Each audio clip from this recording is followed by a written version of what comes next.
Welcome back to the Mina Show featuring Lenny, the only NFL podcast. One of the hosts thinks Bobby Wagner should have been a tailback. Tails wag. That's Lenny. I'm Mina Kimes. And I have probably used some variation of that Bobby Wagner joke before, but it is topical because we are talking about the Commanders.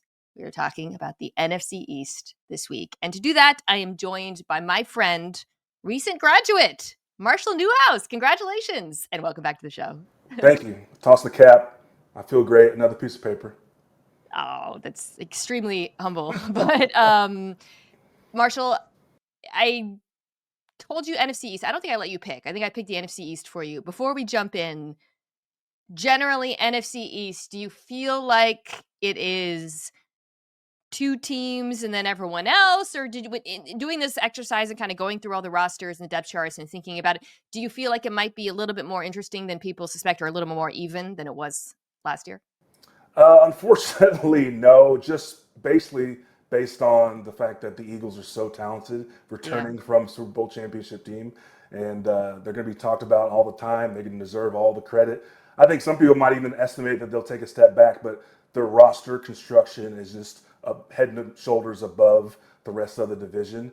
We'll talk about it. I'm expecting some steps backwards. I'm expecting some turnover mid-seasons from some of these teams. It's always an entertaining division, but I don't see it being that competitive this year.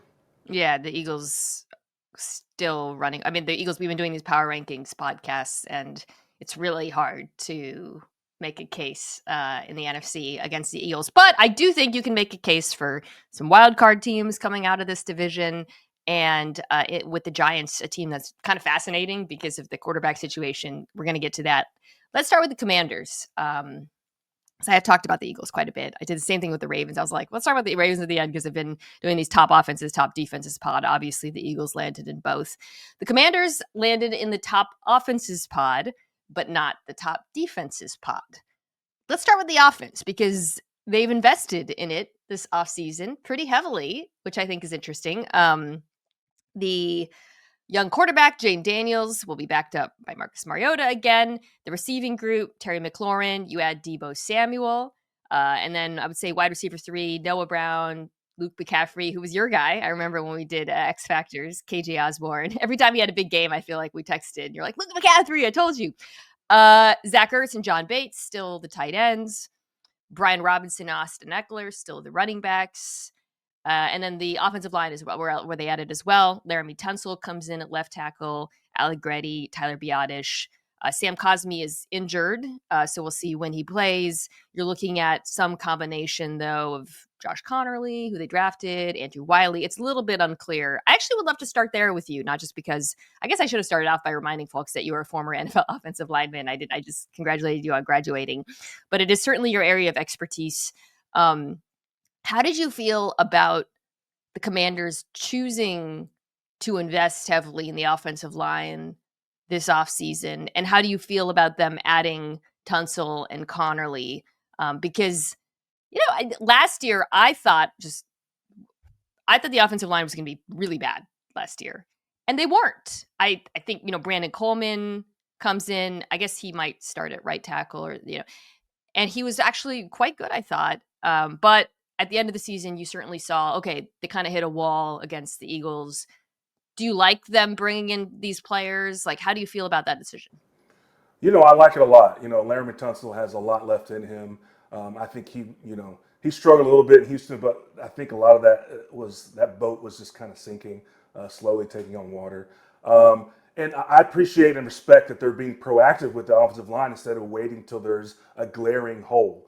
Brandon Coleman played exceptionally well at left tackle when he was called on last year. But I think them as a team are invested in protecting Jayden Daniels. We saw when he got hurt, he wasn't the same quarterback with his rib cage a little bit after, but he was producing incredible results as a rookie. And so to try to stem this, normal sophomore decline, you invest in the offensive line, particularly his backside, particularly depth, guys with a lot of experience. And I think Cliff Kingsbury is, digging himself out of a hole a little bit, reputationally.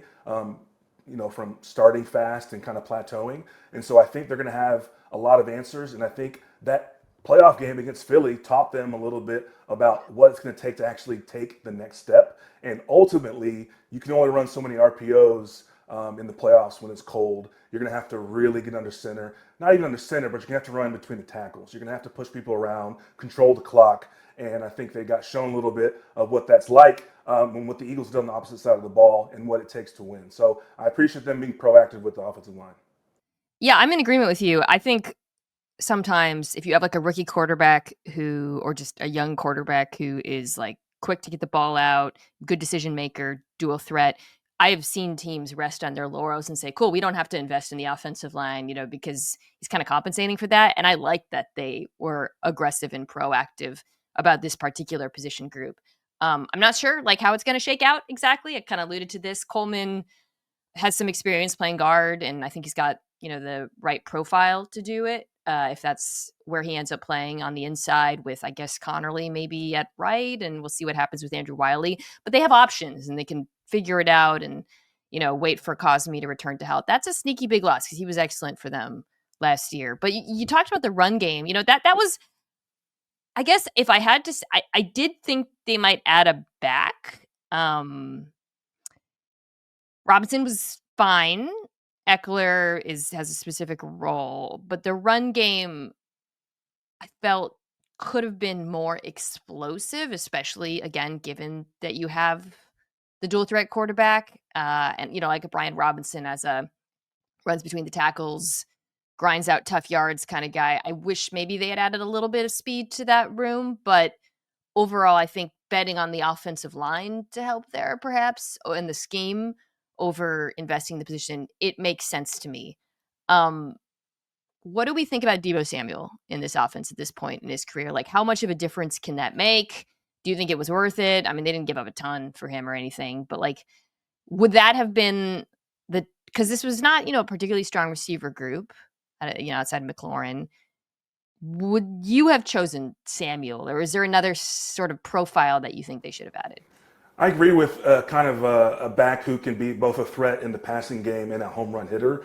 And so maybe Cliff Kingsbury is thinking in, that creative way where, for a while there, he was used at San Francisco as a multi-tool. He's expressed how much he doesn't want to be a full-time running back, but I think there's a lot of versatility there that can be used. And I think just everything you can throw that takes the onus off of Jaden Daniels' body, I think, is ultimately going to help them. It's going to have to be by some kind of committee, just because every time he plays, all I see is the play of him at LSU scrambling to the right and like not getting down and literally getting stood up like a popsicle stick. And I'm like, this guy slowly is going to have to learn, or his body's going to break. And so, again, I talked about him getting hurt last season. So I think they'll have that stuff incorporated in the offense because that's just what led to so much of their success.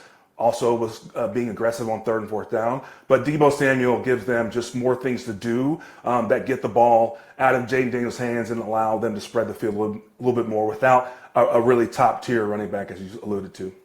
Yeah, that he's an extension of the run game is kind of how I think of him. Even if he's not even being used as a traditional ball carrier, one thinks that he would be, used on screens.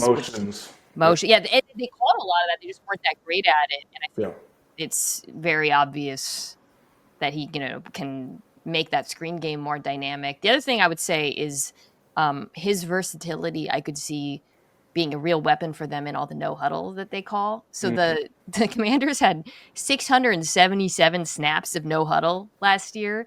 The next closest team was Philadelphia with 274.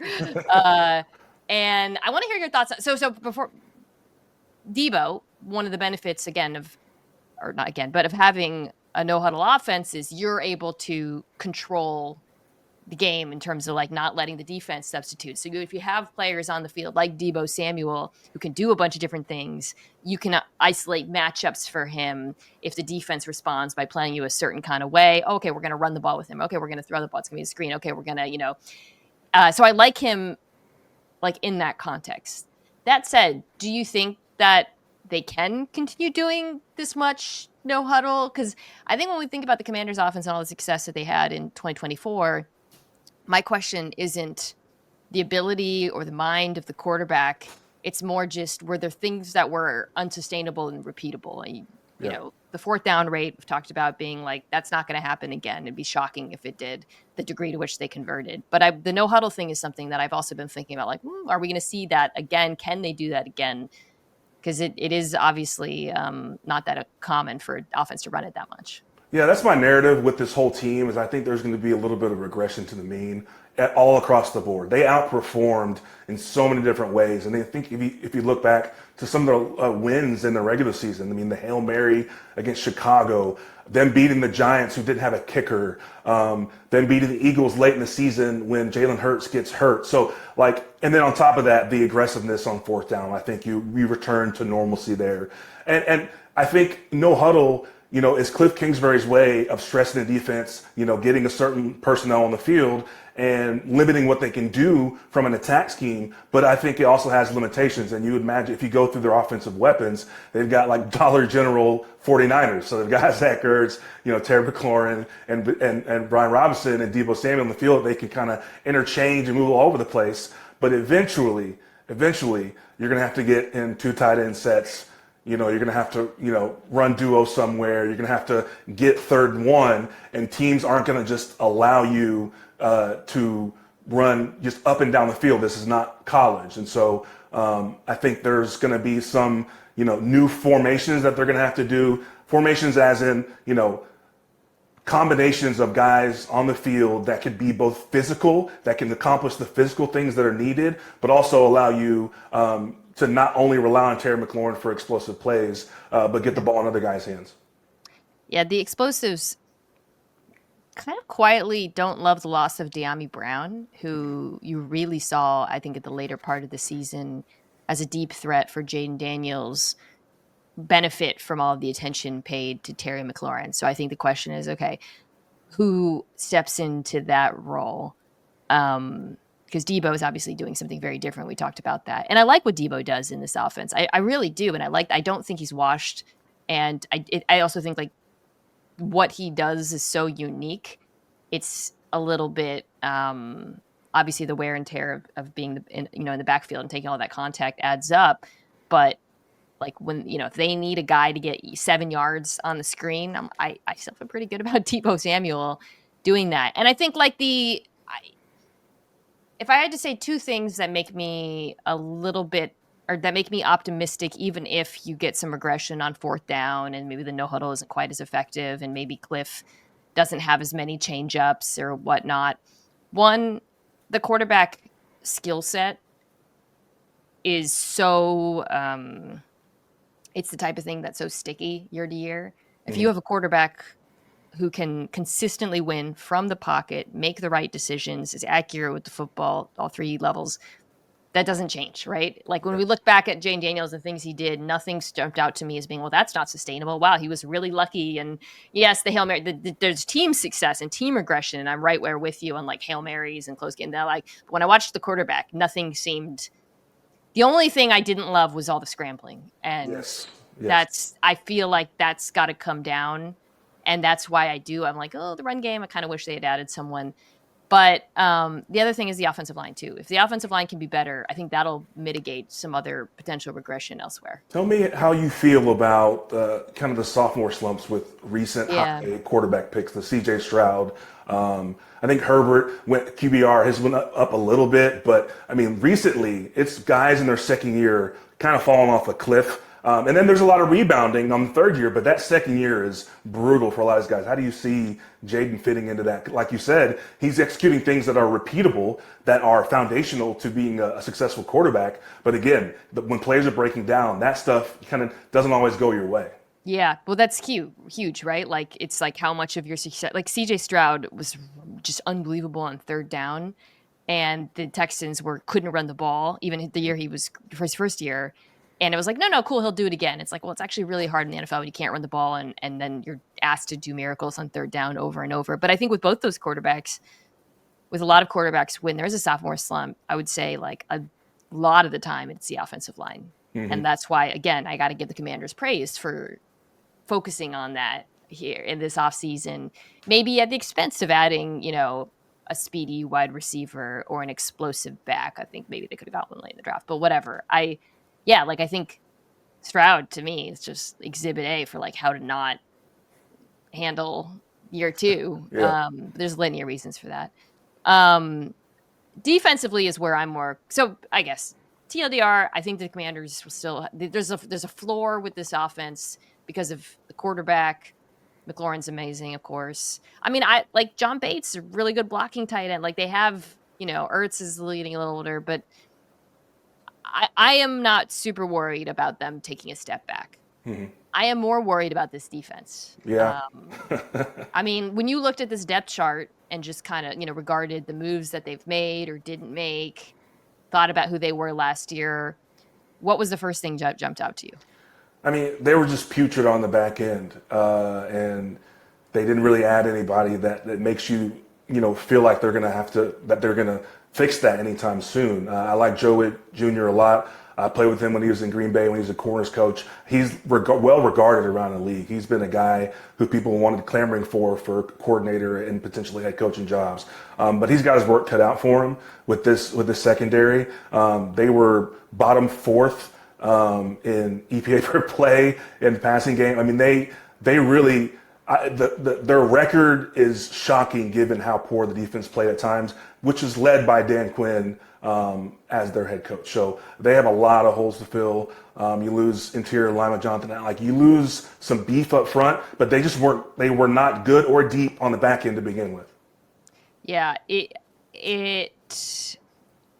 there were like a few holes I thought they had to address, and some of them they did. Like I really liked them drafting Trey Amos, who was a cornerback prospect I liked, and if he can start outside and Lattimore rebounds, then you can move Sanders still back inside to the slot and cooking with gas, right? And then you got some depth there, Igbename, Jonathan Jones. I actually think the secondary could be better. Lattimore removed from the injury could be a little bit more like he was before. The front, though, I think that they prioritized, I mean, because they struggled against the pass and the run. And it feels like they wanted to add some size up front to help stop the run. I don't know. The Kinlaw one is inexplicable to me. I just don't feel like he is a suitable replacement for some of the defensive tackle talent walking out the door.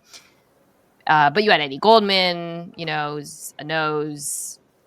I think, though, I still struggle to see where the pass rush is coming from here. Yeah. Frankie Louvi's their best pass rusher.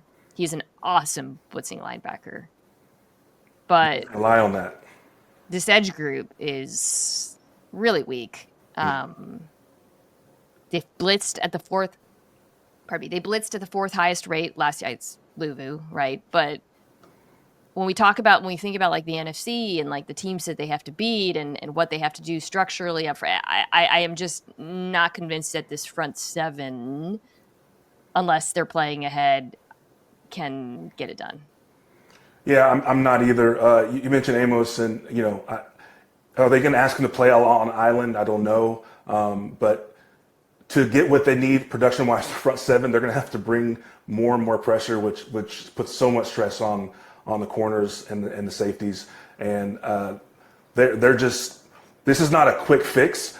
And so if you're going to try to make up for that with just offensive things, this team, I think that's why I mentioned they're going to kind of regress. I think their record's going to show because even if Jaden Daniels, let's say best case scenario, he stays flat, he produces similar to what he did last year in his second year, you don't have a whole lot there that excites people about this team beating the best teams. Yeah, they're going to win a lot of games versus kind of the mush in the middle. They're going to, take turns teeing off on the Giants probably, and at times the Cowboys, depending on how their offense plays. But the good teams, the teams that the echelon they want to get to, they're not close there. And the defense is the main thing holding them back from that.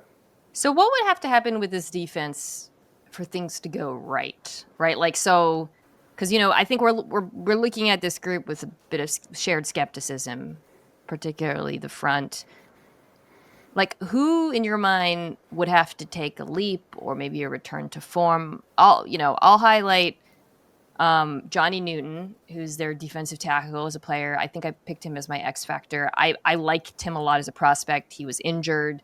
I thought in the end of the season, you saw some of that disruption that he's able to generate on the inside in the athleticism. He's still a little iffy against the run, but that would be a player I would highlight. Like if he's able to, I thought he had first round draft pick talent. So if you can get interior pass rush from him, that might be it. Amos is another player I'm excited about. I think if he's able to, you know, Amos is such a Dan Quinn corner too. Like he's got the size, press ability. He can play. Like I think, if they wanted to play, But he's a plug and play corner. I haven't done a lot yeah, of the draft research, but is he a plug and play corner? I think so. I think he's really quite polished, and I mean, again, it kind of depends on what they're asking of him, though, right? Like, are we asking him to play press man, to the degree that I think Dan Quinn wants to and Joe Witt Jr. want to with him? He could have some rough outings early on, but I think the optimistic case for the defense really starts with the corner group, and then you'd have to have like one young player taking a leap forward. Is there anyone like you're looking at who you feel like, okay, maybe if this guy or anyone you're buying? I agree with you on the Kinlaw signing, but I did have hope just because he can be disruptive, but he's just a different style of interior guy, or he's a different style of player than what they lost, and so that production I think is just going to have to come from someplace else. And then their edge rushers, I think, are going to have to really play above their pay grade, and that just doesn't come out of nowhere. And so again, you're going to see a lot more pressure from this team, and I think they were like close to bottom third in big plays against, and so you're going to see more of that because you're going to have to take more chances. Yeah. I think overall, the optimistic case for the team is offense based, right? Mm-hmm. Where they're playing from it, they're playing ahead, and the defense can get after it and isn't as worried about stopping the run. I think I saw somewhere it was either Dan Quinn or Joe Witt talked about how they want to play more base defense because they struggled. But I don't love how the vulnerability that creates against play action against some of the division contenders. So, anyways, I really like this offense. They're worried about their secondary depth. If you can defer to base defense, then you're worried about nickel corners. You're worried about your dime setups, your 3-man, your eight drop 8 setups, and so that tells me a lot. Yeah, and I also just think if they felt they could not stop the run in sub packages last year, right? And so this is the way. We'll see. Anyways, still love this offense. Still not worried about a sophomore slump. Do fear some defensive regression. The Dallas Cowboys, I am kind of excited to talk about because I am talking myself into this offense being good, and I want you to either hype me up or talk me down. So big change, of course, is the trade for George Pickens, which is really where you got to start. But I think outside of that, you bring in Jaden Blue as your rookie running back, Javonte Williams, Miles Sanders, underrated tight end group, Ferguson, Schoonmaker, the offensive line. The most Tyler-heavy offensive lines in the history of football is young, and but there's some consistency there. You add Tyler Booker, so now you're going Guyton, Smith, Beebe, Booker, Steele, and then Dak Prescott's back. So I'm going to start here with why George Pickens and CeeDee Lamb on the field at the same time is a nightmare. Yeah. Yeah. It is. I know everybody says, well, yeah, if you get good George Pickens, okay, sure. But if you're a defense, you're anticipating it's the George Pickens who consistently wins down the sideline, and now you have to deal with him and CeeDee Lamb. Last year alone, when Lamb was playing with, Cooper Rush, versus single high coverage, CeeDee Lamb and George Pickens were respectively 4th and 8th in yards per game. Over the last 3 years, on deep balls, 3rd and 5th in catches. As a defense, the pure math of having to deal with both of these two players and a quarterback who's capable of delivering them the ball accurately and aggressive.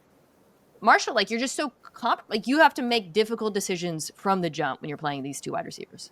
Yeah, I mean, CeeDee Lamb has been performing. That's why he got his extension. And they finally were like, all right, you are the guy, you are our guy. We're going to start using you in different ways. So they started, you saw us lining up in the slot more, being their motion guy. Well, what teams could do, and he still, had production, what teams could do is they could just have traveling brackets. They could just say, hey, we're in and outing him, we're high-lowing him as he goes. He still has production, but without a guy on the outside, an X, a true X or another weapon, that could be a mismatch somewhere.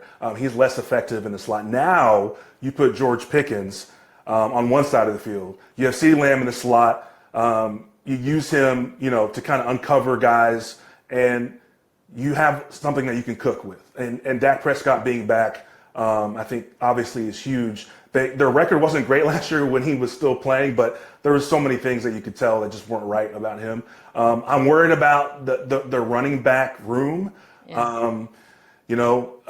Miles Sanders doesn't elicit a lot of excitement, especially when you talk about the years of having Zeke Elliott, the years of having a guy, a workhorse kind of running back behind an offensive line that warrants that type of running back and running style. But the passing game is going to be fun. So, so at the very least, they're going to be exciting to watch, and they're going to put up a lot of points. Assuming George Pickens, is a guy who can be reliable. He's literally a meme walking when it comes to some of his antics and his mannerisms, and it's incredible. He's an incredible must watch when he's on the field. But the talent is there absolutely, and Dak has kind of really come into his own when it comes to giving 50-50 balls a chance to receivers, and so that's just the game that George Pickens plays. But also, listen, he's just a huge body that gives you a lot of room for error with his catch radius. And so you have CeeDee causing havoc on one side and making defenses really kind of tilt to his side and follow him with their eyes. And then you have George Pickens on the other side, and then tight ends who can absolutely help you get from down to down. So my hope for the running game stems from the passing game because just structurally, defenses are going to have to, earlier I gave the stats of both these receivers just destroying single high. As a defense, you really are not comfortable ISOing either of these guys. Right. So they're going to get a lot of light boxes. They're going to face a lot of too high, and that's going to, I think, help the run game. And that run game, to me, being better depends on like a few things happening. The young offensive line has to take another step. I want to talk to you about them in a minute, but there's continuity there, right? Like a lot of these guys got reps last year. I love that. Yeah. Guyton, Beebe, like they played together. And then obviously Tyler Smith is a stud. The young backs, Jaden Blue he's undersized, home run hitter, a little bit of fumbling problem in college, but as kind of the Tony Pollard role, I do like it. Okay. Javonte Williams, the guy who I'm hoping we can look a little bit more like he did at the beginning of his career, where he was really like tackle breaking, punishing bell cow back. And then I don't think I've talked about this, but they brought in, as Brian Schottenheimer is calling the plays, but as an offensive coordinator, he brought in Clayton Adams from Arizona. I've been wondering about him. I haven't done a lot of research on Clayton Adams. He's a newer name for me. So, he's coming from the Cardinals, who had that's sick. Unbelievable run game, dominant, right, over the last couple of years. And he brought some of his offensive line coaches with him, I believe. So, you never want to make huge assumptions. And obviously, James Conner's not walking through that door. But there's some pieces in place that make me think, okay, the favorable looks, different backs, young offensive line, interesting offensive coach who's had success with the run game. Maybe there's something there, but a lot of it does have to do with this young offensive line coming together. How do you see that group playing? They're physical. I mean, they're so bruising. All of their necks are just incredibly thick. I mean, these guys really they're grinders, and so they're the type of offensive line that Cowboys fans have come to get used to. We could say so many things about Jerry Jones, but for some reason, they have just nailed their offensive line draft picks and structure for a decade now. It's kind of wild. And so I think Tyler Booker is going to be a great addition. He's definitely a run blocker first. Yeah. bigger guy, but they're going to lean on you. And so I absolutely understand the optimism with this, running back committee having production. And ultimately, do you need production that is, 1,200 yards? No, you need your run game to be believable, because ultimately the play action passing is what's going to where you're going to make your bread. And I have questions for Brian Schottenheimer specifically, because everywhere, there's always the antics and the drama about coaches in Dallas and how they're hired and what kind of control they have and all those things. But Brian Schottenheimer's been a coordinator everywhere. And not only that, his offenses have not been stellar. So I'm very curious. This is the great mystery, dude. Like I don't know how that translates directly, but the offensive line, as you asked originally, the talent's there, the girth is there. I keep saying that, sorry, but they're big. I mean, and so they're gonna be. They have a type. They have a type. They're gonna be physically imposing, and so Dak loves that. I know. They're gonna cram it down your throat, and so. But what does that lead to on the back end? What does that look like with the rest of the offense and production throughout a whole season? The Schottenheimer thing is like the great mystery here. I can't remember what show it was, but somebody was saying, well, Brian Schottenheimer loves to run the ball. And I thought, well, we don't know that actually. Because like it's varied so much at different spots. We'll go back to Seattle. I think that's what they're thinking of. But Brian Schottenheimer was the architect of let Russ cook. And then Pete Carroll stepped in and said, like this is not working right now. There was reasons for that were justified. But it wasn't his decision to go back to running the football. So I think like there's still some questions about who Brian Schottenheimer is as a play caller, who he is, what he's going to do with this offense. When he was hired, he gave his press conference where he talked about how he wanted to modernize it and he wanted to use more motion and this and that. Okay, cool. Like I've actually kind of said, pause. I want to see what this looks like. Sure. But he has good pieces to work with, starting, of course, with those two. We haven't even talked about the quarterback. I mean, Dak Prescott, he struggled at the beginning of last season. There was a few reasons for that. He's had a lot of injuries. He's 2 years removed from being one of the three best quarterbacks in football. I think we know who he is at this point in his career. Aggressive, accurate, not super mobile. There's certain parts of the field he likes working. I think just, there's not a big mystery at this point with Dak Prescott. And I think this is certainly the best receiver group, even compared to like when Gallup was great. This is an unbelievable duo. Yeah. I may be overbuying it, but I'll be interested in seeing how George Pickens responds to being around like a dude, because he just hasn't been with a guy like CeeDee Lamb, Yeah, you wonder kind of how that has affected his temperament of just having, there's alpha in the room already. So you can kind of go wear your shiesty, go do your thing. But when the ball comes on 3rd and 7, back shoulder, I just need you to pluck it. I need you to win the jump. Motivate. That's it. Yeah. Contract. Okay, defensively, I think there's some changes here with Dallas. DeMarcus Lawrence is gone, so you're looking at an edge opposite Micah Parsons of either Marshawn Nealon, who was their second-round pick last year. Donovan Ezeraku was the guy they picked this year. He's a very technically refined, undersized pass rusher. Dante Fowler from the Commanders, by the way. He was decent last year. Opposite Micah Parsons. Inside, it's still Mozzie Smith and Osa Odighizuwa, who got paid. The linebacker group, they overhauled. It's still not great. Kenneth Murray Jr. That deals, yeah. Yeah. Jack Sanborn, who I'm telling you is going to play because he was decent in Chicago. Corner group is really tricky because there's so many guys coming off of injuries. Actually, there was more holes than I thought when I was looking at it, because I was like, I don't like Trevon Diggs. What's his status? Deron Bland, is he going to play inside or outside? They did draft another guy coming off of an injury, and Siobhan Revel Jr. I don't even know who the nickel is. Maybe Bland, maybe Israel Mukwamu. And then the defensive coordinator is a big change. Matt Eberflus. I'm going to start with I think just the question you have to start with this Cowboys defense. Do you think there's any chance they'll be better at stopping the run? Yeah, just because they were basically at the bottom, and so there's only where to go is up. I mean, they rushing yards allowed, they were I think 29th, per game. Touchdowns they were allowed, they were dead last.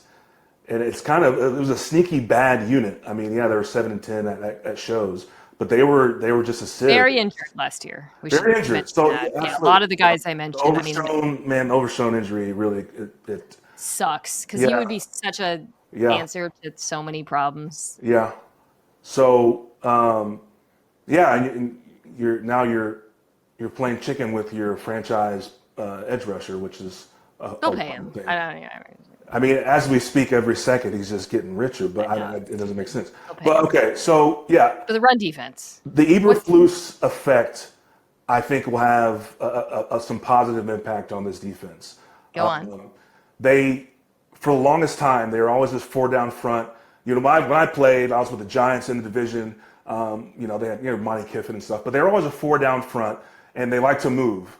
And they used DeMarcus Lawrence.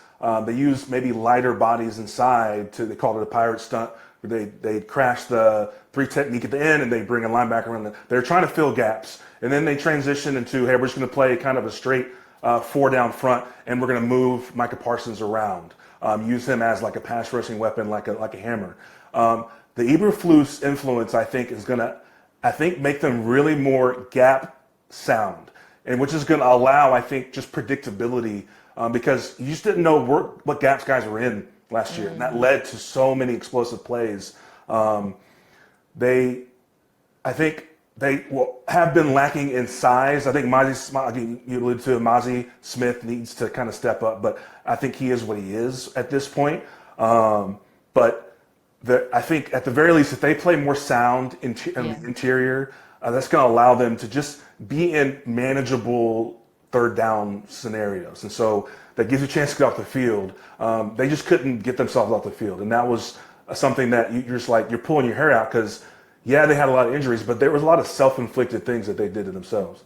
Yeah, I think the case for the run defense being better does start with Matt Eberflus doing a better job of coaching some of these players, the linebackers in particular. Again, it's not a group of world beaters, but Jack Sanborn in the Bears defense was actually pretty good before he got kind of edged out because they paid some guys who were also good. But that could kind of be what this all hinges on to me.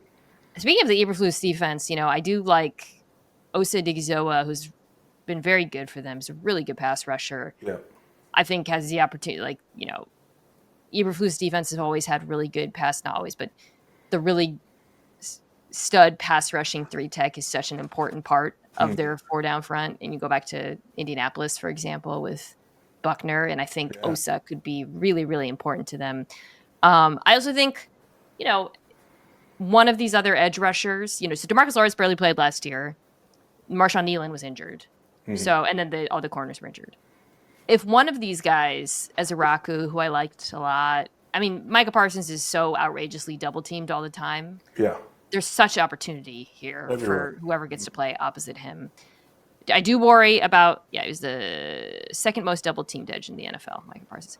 I do worry about all the injuries on the back end. I don't know even who Diggs is right now. I don't know. I hate to just kind of say the same thing I said about the Commanders, but I think the best case for the Cowboys is that the offense scores 1 million points. Yeah. And that the defense gets to get after the quarterback. I like the Kaiir Elam signing. He's kind of on the up and up in Buffalo, and he has a lot of potential, but he's kind of going to get thrust into this thing right away. Which, see your face. I don't know about that one. But, but ultimately, if they can generate a pass rush, that'll be less pressure. And then we'll see where the Deron Bland that led the league and injured last year. But we'll see. 2 years in a row, he had zillion interceptions. Unbelievable, magnetism to the ball, which is funny. I've seen a lot of discourse about how do you judge corners just because the best corners don't get thrown to. Yeah. But a guy like Bland has so many balls come his way, and he's, to his credit, picking them off and deflecting them. But how do you judge the effectiveness of a corner if no one's going towards him. So it's just a fun macro conversation, but Yeah. they definitely don't have a stud in with Diggs not being back full health.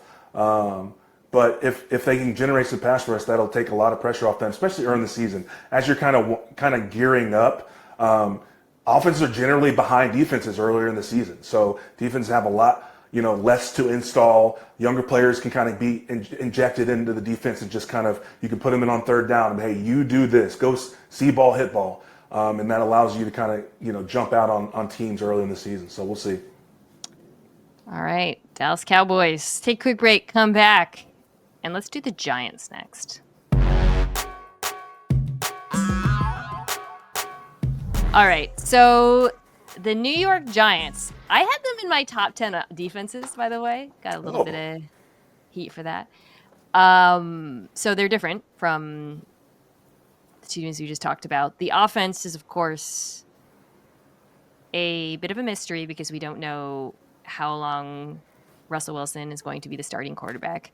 So I think that's kind of the most important lens through which to talk about this offense is, can Russ be good enough in it to fend off Jackson Dart, or are we going to see Jackson Dart super early? So to remind folks who he's working with, the rookie sensation, Malik Neighbors, Wan'Dale Robinson, Darius Slayton, Jalen Hyatt, Zach Pascal, Theo Johnson, and Daniel Bellinger at tight end, Tyrone Tracy, Devin Singletary, pretty similar to last year.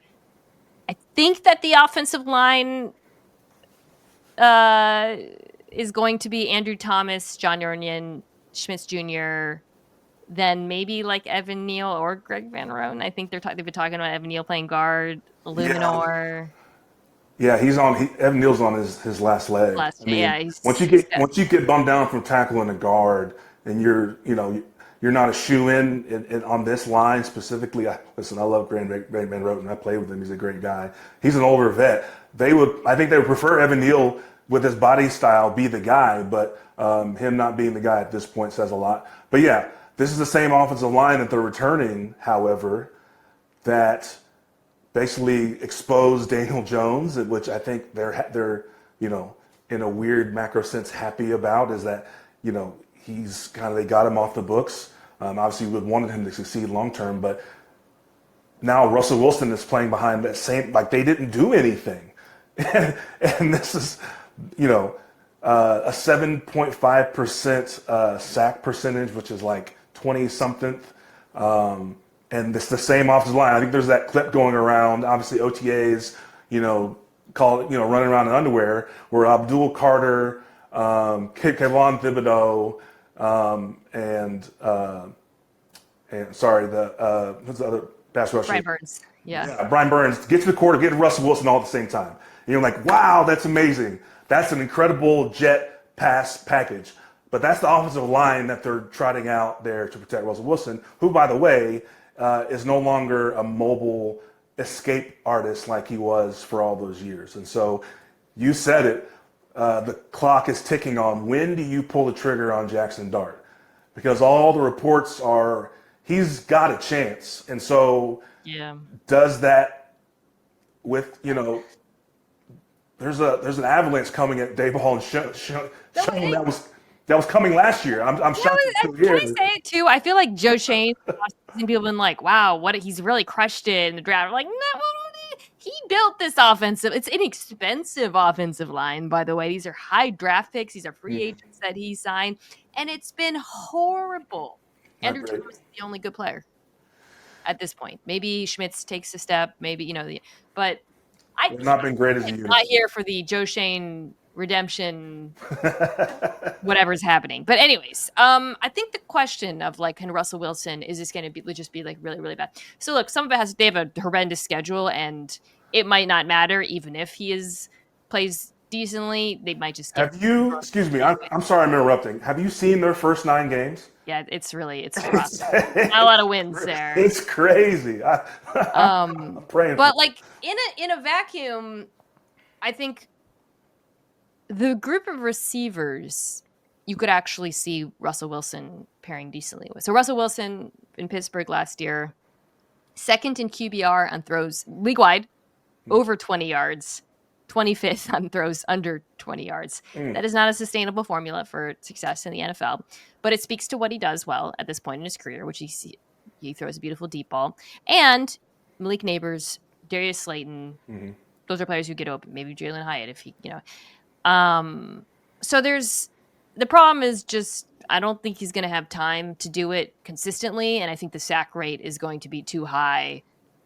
There's just going to be too many three, and it's just going to be too inefficient.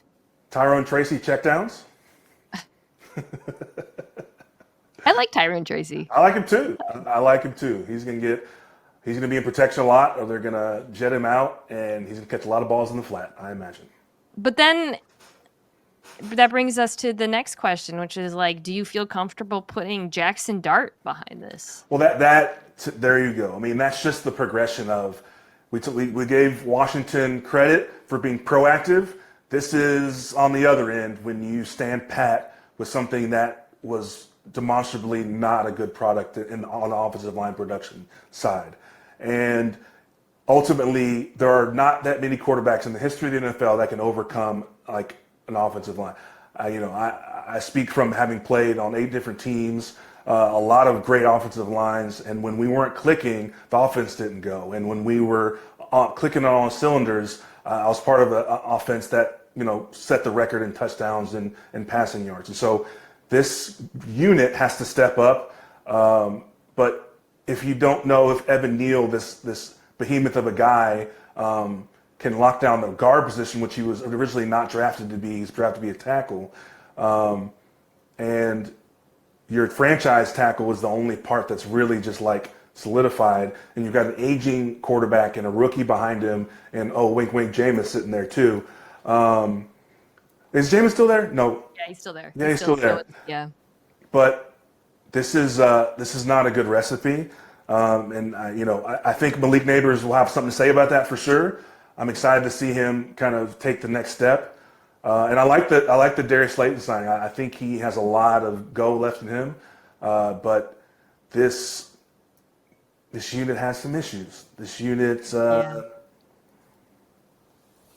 not. I think I like Kafka.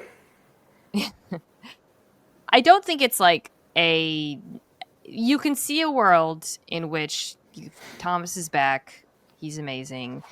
Illuminor is competent. They drafted Marcus Simbo, who's I think going to be like a swing tackle for them. So there's a little bit of depth there. Maybe Schmitz Jr. takes a step. I think John Runyon was playing hurt last year. So my feeling is if the offensive line can just be like in that 15 to 25 range, there's enough there with the pass catchers. You got a creative play caller. Like it's not like, David Carr. Right, for when Jackson Dart plays. But, you don't want him playing behind this offensive line against some of the better pass rushers in the NFL. Yeah. I just feel like context matters. Week 1, Washington. Week 2, Dallas. Week 3, Kansas City. Week 4, LA Chargers. Then Philadelphia. Then Denver. Philadelphia again. And then San Francisco. That's pretty brutal out of the gate.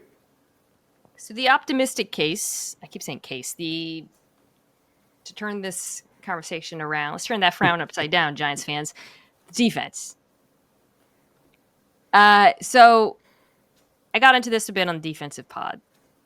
If you're an offensive core, put yourself in the brain of Cliff Kingsbury or whoever you're up against this group week 1.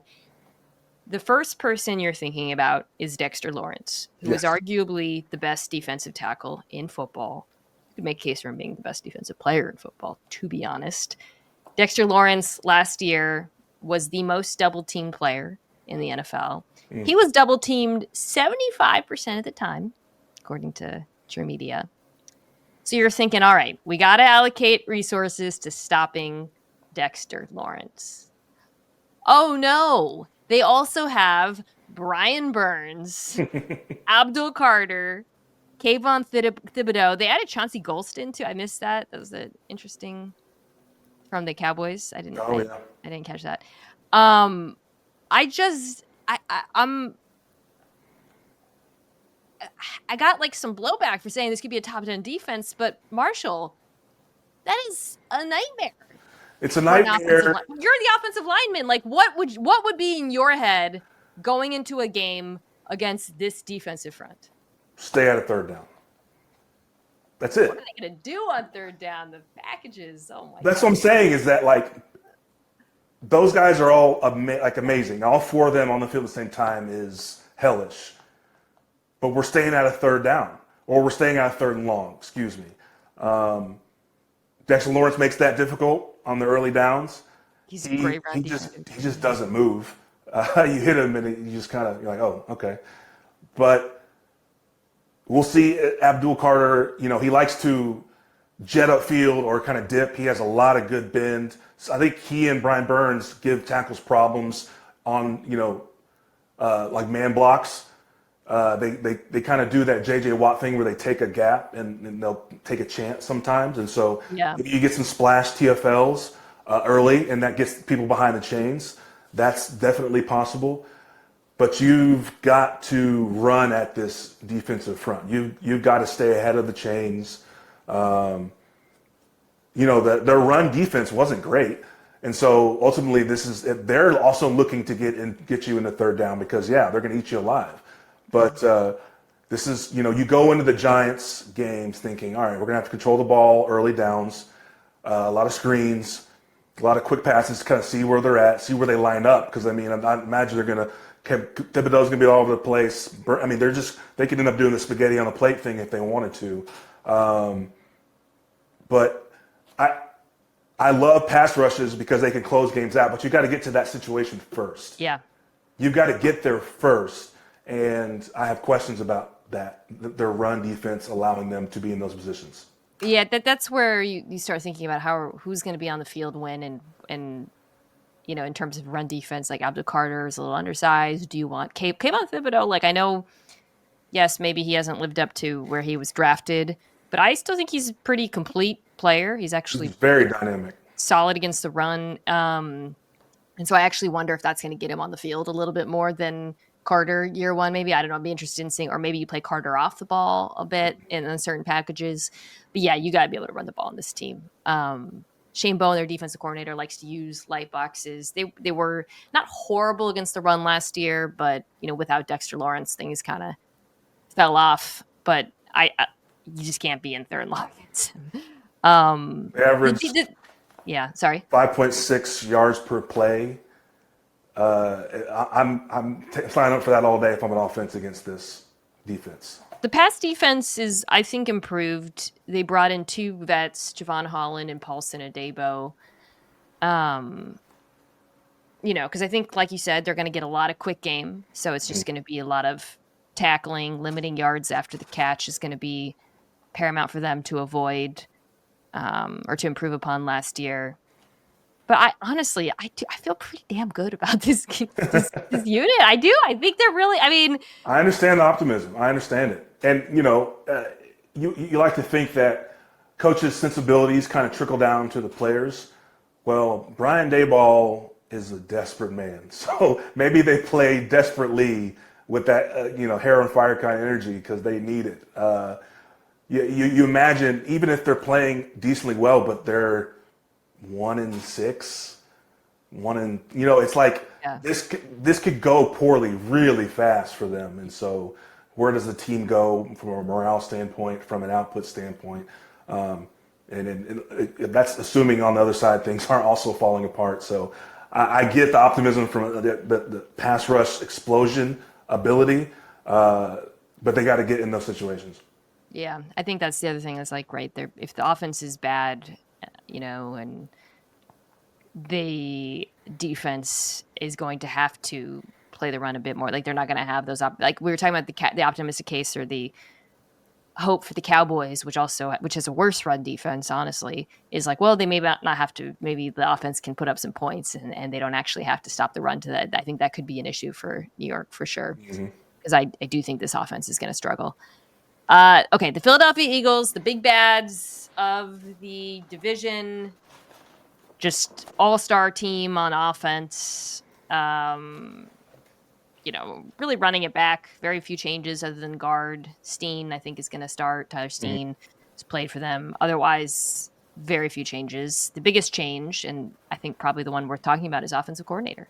Yeah. So Jalen Hurts gets another coach. Kellen Moore is out, and they went internal. Kevin Patullo, who I think there's good, and from the outside at least, there's pluses and minuses to his resume. He's worked with Hurts a long time. He's been their pass game coordinator, so there's that familiarity, which is, again, Hurts has had so much turnover. I think there's Six definitely is the sixth coordinator. definitely a benefit. He also, I would say, more than just familiar with Hurts, he knows these receivers. He knows what they're good at. He knows how to use them. But he's also Nick Sirianni's dude, and I think that there was a benefit from going outside the building last year. So I think you do run a little bit of risk if you don't want Sirianni's, Eagles fans a little bit. He's a really good, I think, CEO type coach, but we've seen when the Eagles offense has been better when he's been hands off. Yeah. Yes. So that's it. So I think how big of an impact do you think that the coaching change could have? Because it's really the only change we're seeing. Yeah, I mean, again, this sixth coordinator, Jalen Hurts' but the fact that it is from in-house, I think, is a huge world of a difference from before. He's just slowly, steadily ascended the ranks in his production as a quarterback. I just watched F1 last week. Incredible popcorn flick, summertime movie.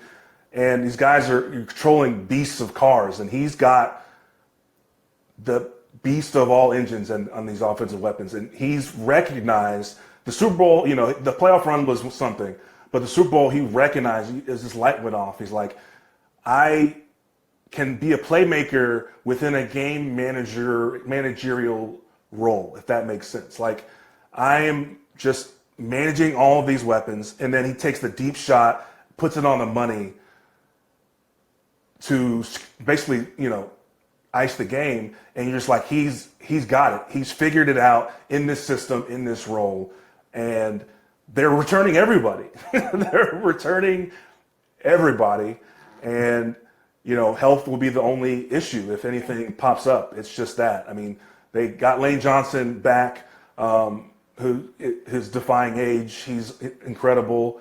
Cam Jurgens, who we had questions about, placing a guy like Kelsey, has stepped in incredibly well. You've got all the legislation about the tush push. Well, guess what? It's back, and so they'll have again a stellar third and short, fourth and short offensive system, and hopefully he bought AJ Brown a couple books for camp that he can read on the sidelines. They're in position with him at the helm. They know who they are. I think he was struggling to find his fit. He's such a stoic guy.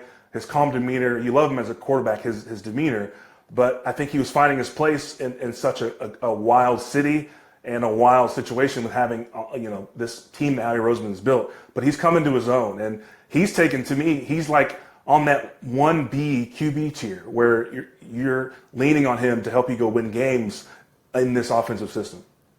I like the fact that the coach, the pass game coordinator, Kevin Patullo, he knows Jalen Hurts' strengths and weaknesses really well. Because I do think, he is a specific type of quarterback, right? Like he does, I always find him interesting, and this kind of, there's a litany of reasons why he is kind of a perfect debate topic, because it's like, how much credit do you give the quarterback versus the offense versus whatever. But I think the other thing that I always find interesting about him is like he has weaknesses, but he also does a few things at a higher, the top 3 level, right? The quarterbacking, the deep ball, for example.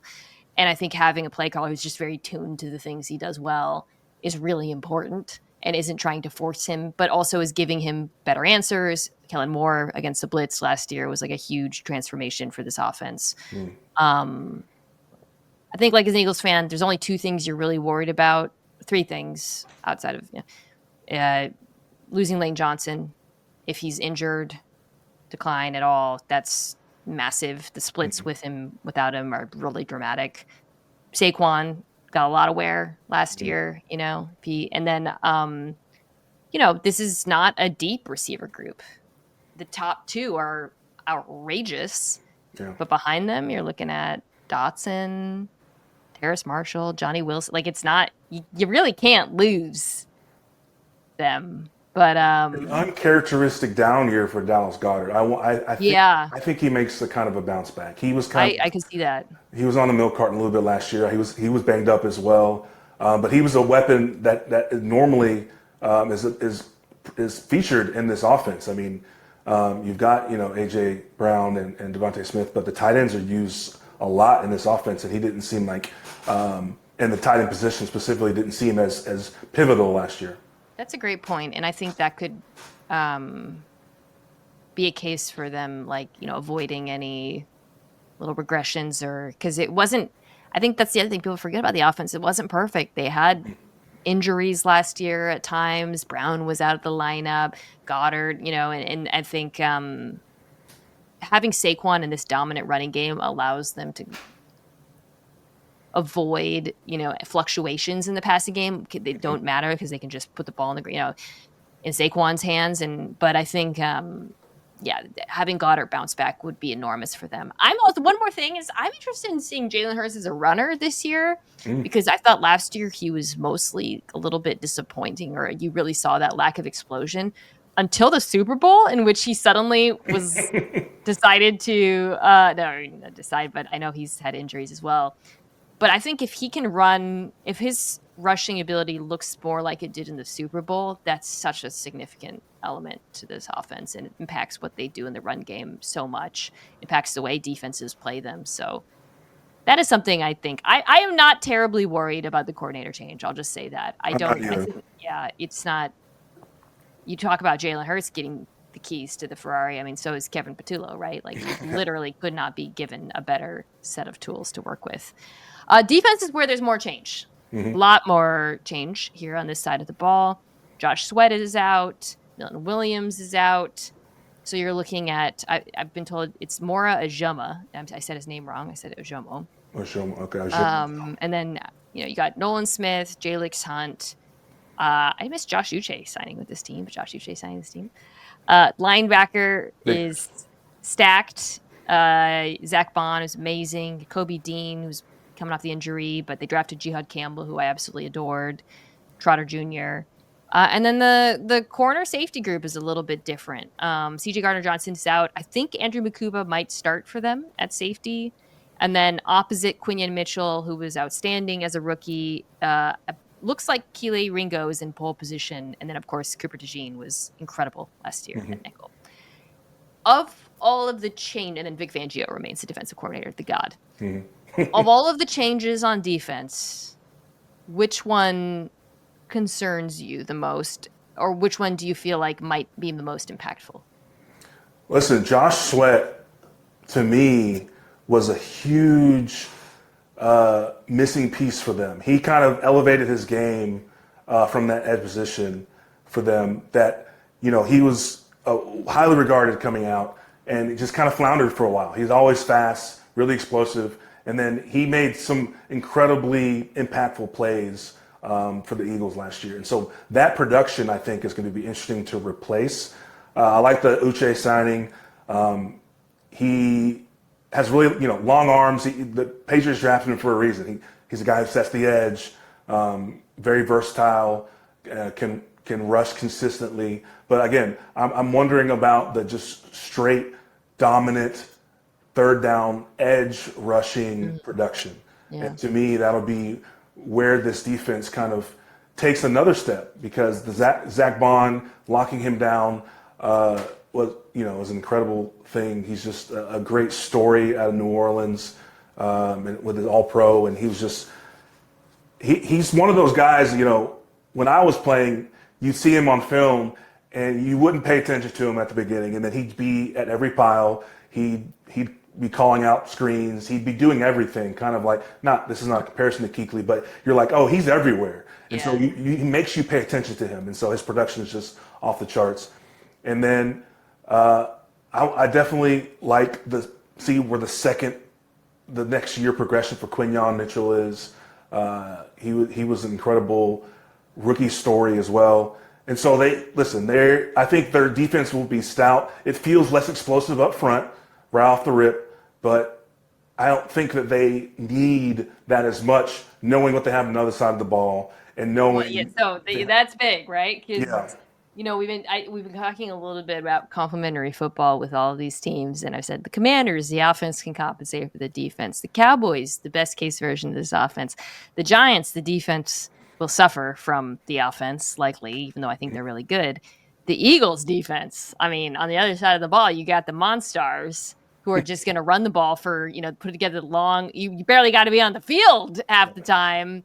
So even if we're like picking nits and we're like, do they have a dominant edge? And Keely Ringo, the offenses might go after them. The truth is, for the most part, they're going to be in excellent situations as a defense. I think we agree. These things don't happen in a vacuum. Yeah, for sure. I'm intrigued by Nolan Smith this year. I think down the stretch, him and Jalen Carter playing on the same side of that pass rush really, Carter's, we haven't even talked about him. He's, at times looks like one of the best players in the NFL, I would say. Mm-hmm. And obviously he gets doubled a lot too, and a lot of attention is paid to him. And I think Nolan Smith really benefited from that last year, and I'd be interested in seeing if he can build on that. As he's kind of added to his pass rush repertoire, and I think built strength as well in this league. So he's a name I'm looking at. I thought, Hunt flashed a little bit at the end, but yeah, it's a little, it's like deep, but not entirely proven, but it might not matter because they'll have time to figure things out, figure out who their best rushers are. On the off-ball backer standpoint, are they expecting Jihad Campbell to be available this year? Yeah, so Jihad Campbell was like my favorite player in the draft. I was obsessed with him, and I cannot wait to see him play. It seems like we're going to see it, actually. I think pretty early, rather. So as of 1 day ago, he has been posting workout videos. There we go. They said that they thought he would be ready at some point during camp, I think, around the draft time. But that was a big part of why he fell, is teams were very concerned about his availability. They didn't need him right away. They don't need him right away, so they don't have to speed it up. But, I just think he reminds me a lot. God, I'm so excited to watch it. It's funny too. Like, we talk about pass rush, and I think he actually adds to the rush in a way we saw Bond do at times. I think he has some similar skill sets in terms of his ability to be versatile and play on the defensive line and also rush the quarterback. But I think that's another element to this pass rush. It's like they have all these. Vic Fangio has all of these options. He can figure it out. Who are we getting after the quarterback with? I would say actually Ringo might be my bigger concern in some ways, the defensive line, just because, he's obviously going to get targeted a lot in the given the corners he's playing with. But I think Vic won't hang him out to dry. Yeah, the performance against Kansas City was incredible from a play caller standpoint on defense. He really, he leaned into, hey, we know that there's going to be some leakage on the front, and Pat Mahomes of all people is going to throw us the ball. He's going to have to get to a point where he's going to take a risk. Now, he takes risks all the time, but he's going to have to take a outsized risk for the moment, and he did just that. And Vic Fangio is just incredible at inducing those moments from what seemed like very foundational, straightforward looks. And he gets guys in different positions, but there's not a ton of exotic stuff that he brings, like a Spagnuolo. Like, there's not. He's doing very fundamental things, but very sneakily having guys play under coverage, underneath kind of deep crossing routes and sitting in zones that, where they weren't pre-snap and then they're somewhere else right after the snap. And I look for him to actually absolutely cover guys like Keely Ringo up, and then let them do what they do best, which is, be athletes and go get the ball. So similar question to wrap this up that we had on offense, like who's the Lane John, like who is the player on this defense that they really can't afford to lose for any? Is there a player that they can't afford to lose? I think it's either one of the interior defensive tackles. They're not particularly deep Carter. behind Jalen or Jordan Davis. And, they're going to have to shuttle them out. So there will be guys that are getting a lot of playing time. But if either one of those guys goes down injury-wise, they lose a lot of stoutness up the middle. And if we're talking about edge rushers who aren't spectacular, but, coming into their own, but not stud guys yet, you need a really, really strong interior. So they have that now, but, they are not deep behind those guys. Yeah, I think Carter's the one. I mean, he's the best player on the defense, so it's kind of like the answer. But I think the depth, matters. I'd be worried if they lost Quinion, though. They did bring in also Adoree Jackson. You've got Eli Ricks, but it's not. And this is, I mean, like who? No one in the NFL is deep at corner, so I'm not like I'm just saying like that would be tricky for me. But yeah, I think Carter. Wonder what Carter's Defensive Player of the Year odds are, by the way. I feel like he could be a nice bet there because he really is, I feel like, the superstar on this defense. Zach Bond would have been a concern for me, but I think the Jihad Campbell draft pick mitigates that to some extent. But yeah, I mean, they're stacked. Sweet spot, that Baltimore Ravens sweet spot where you're picking at the back end of the first round and people are like, how they got who? Like how did this guy fall to them? So they're Howard Roseman's just sitting pretty. All right. I think I know what your rankings are, but 1 through 4, how do you have the NFC East shaking out? Philadelphia Eagles. I think the Commanders are second, but I think they take a step back. I'm having them around 9 wins. Cowboys are on their heels, but 7 wins, and then Giants. Maybe we get a QB change week 7, 8, 9. I think that's rounding out the NFC East. Again, NFC East, the same team has not repeated since 2003. So right? The same division winner has not repeated since 2003. So my prediction is going against the odds, but it's stacked. I think it's a pretty safe bet. Yeah, I'm right there with you on the rankings. Although I'll say I'm maybe a little more optimistic about this Cowboys offense than I should be. Okay. I'm talking Listen, I grew up in Dallas. My cousin Robert played for the Cowboys.